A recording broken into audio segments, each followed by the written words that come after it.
શહેરના અકોટા દાંડિયા બજાર બ્રિજ પાસે સર્કલ પર ઊભા કરાયેલા શેડની લક્ઝરી બસે અડફેટે લેતા શેડ ધરાશાયી થયો। મળતી માહિતી અનુસાર શેડ તૂટવાની ઘટનામાં એક બાઇક ચાલક ઈજાગ્રસ્ત થયો હતો અને શેડ તૂટવાની સમગ્ર ઘટના સીસીટીવી કેમેરામાં કેદ થઈ હતી।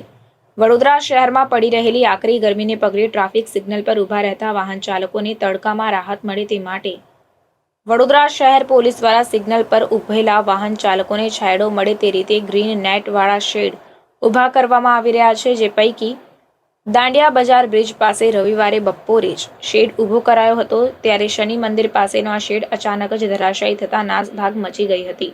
જો કે સ્થળ પરથી પસાર થતા એક બાઇક ચાલકને પગમાં ઈજા પહોંચી હતી અને તેના બંને બાળકો અને પત્નીનો બચાવ થયો હતો।